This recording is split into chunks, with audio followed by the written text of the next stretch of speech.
Assalamualaikum warahmatullahi wabarakatuh. Saya Ilham Ari Prasetyo, peserta Latsar CPNS Pemerintah Kabupaten Sarawangun, Angkatan 1, Kelompok 4, NDH 32. Pertemuan kali ini saya akan bahas tentang nasionalisme dan hal apa yang membuat rasa nasionalisme di kalangan generasi muda itu luntur. Dalam catatan sejarah, Agustus menjadi bulan penting bagi bangsa Indonesia, khususnya tanggal 17 yang setiap tahun diperingati sebagai Hari Kemerdekaan Republik Indonesia ketika proklamasi kemerdekaan dibacakan oleh Insinyur Soekarno bersama Muhammad Hatta pada 17 Agustus 1945. Sukacita dan gagap gempita, rasa bebas dari belenggu penjajahan membahana dari Sabang sampai Merauke. Kini sudah 75 tahun Indonesia merdeka. Apakah kita sudah benar-benar merdeka? Apakah rasa nasionalisme masih melekat kuat pada pribadi rakyat Indonesia?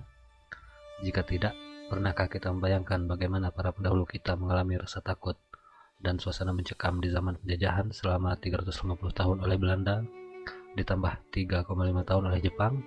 Para pejuang merebut kemerdekaan dari penjajahan pada zaman kolonialis dengan bersusah payah sampai mempertaruhkan nyawa.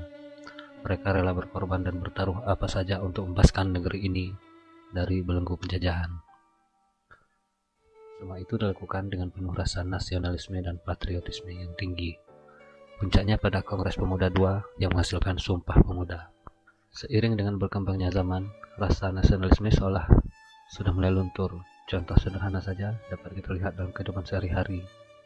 Generasi muda kita diantaranya, mereka lebih bangga memakai produk luar negeri daripada produk bangsa sendiri, enggan mempelajari dan atau menyanyikan lagu-lagu nasional. Mereka lebih hafal dengan lirik lagu-lagu barat atau lagu dari negara lain. Rasa nasionalisme akan tersulut apabila ada suatu faktor pendorong, seperti pengklaiman kebudayaan daerah Indonesia oleh Malaysia yang pernah terjadi beberapa waktu yang lalu. Namun seiring dengan meredanya konflik itu, nasionalisme luntur kembali. Ironis memang bila kita bandingkan dengan semangat dan usaha gigih para pejuang kita untuk merebut kemerdekaan dari belenggu penjajahan. Fungsi pendidikan melalui pembiasaan di sekolah akan bangga sebagai bagian dari bangsa Indonesia yang berbineka tunggal ika, merupakan langkah untuk menumbuhkan rasa nasionalisme. Sejak dini kita perkenalkan pada generasi muda kita produk negeri kita, bahasa Indonesia sebagai bahasa nasional, bendera negara dan perjuangan para pahlawan kita. Nasionalisme diartikan sebagai paham kesadaran keanggotaan dalam suatu bangsa yang secara potensial dan aktual bersama-sama mencapai, mempertahankan, dan mengabdikan identitas, kemakmuran dan kekuatan bangsa itu, yakni semangat kebangsaan. Sekarang, rasa nasionalisme dan kebangsaan sebagian besar dari generasi muda kita sudah mulai luntur. Hal ini disebabkan karena semakin minimnya pemahaman mereka terhadap budaya dan sejarah bangsanya. Generasi muda sekarang lebih cenderung meniru budaya luar, dan mereka merasa bangga dengan budaya bangsa lain.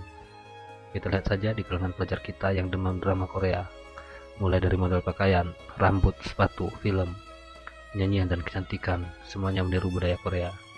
Generasi muda sekarang lebih cenderung mengikuti budaya barat yang sangat jauh perbandingannya dengan norma dan adat istiadat bangsa kita. Mereka malu menggunakan produk lokal karena mereka menganggap produk lokal tidak mengikuti perkembangan zaman. Di samping itu, perilaku yang sangat menonjol dari kalangan pelajar adalah suka begadang, penyalahgunaan narkoba, pergaulan bebas, tawuran yang kadang kala memakan korban nyawa. Hal ini menandakan semakin menipisnya rasa persatuan di antara sesama pelajar yang mengarah kepada lunturnya nasionalisme. Faktor utama melunturnya rasa nasionalisme adalah disebabkan oleh contoh yang kurang baik yang diperlihatkan generasi tua yang cenderung mementingkan kepentingan pribadi dan golongan daripada kepentingan bangsa dan negara. Oknum pejabat negara dari kaum tua yang memperlihatkan contoh sikap tidak disiplin dan rasa tanggung jawab terhadap lingkungan negaranya, seperti korupsi, penggelapan uang negara, dan penyalahgunaan jabatan, membuat generasi muda kecewa terhadap kinerja pemerintah.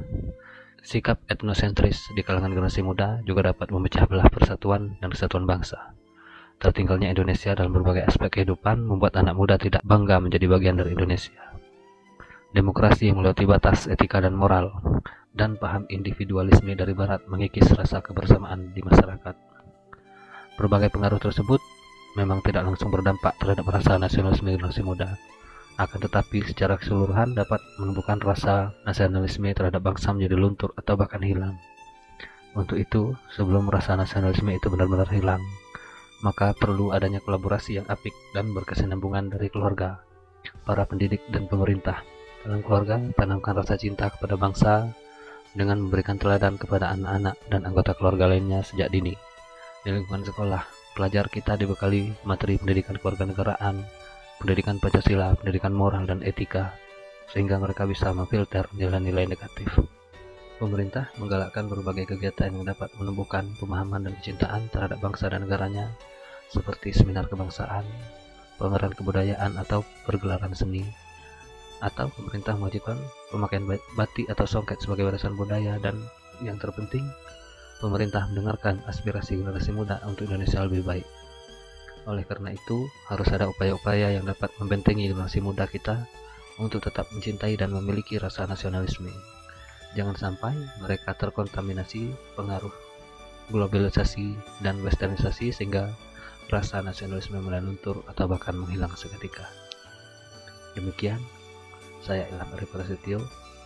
Wassalamualaikum warahmatullahi wabarakatuh.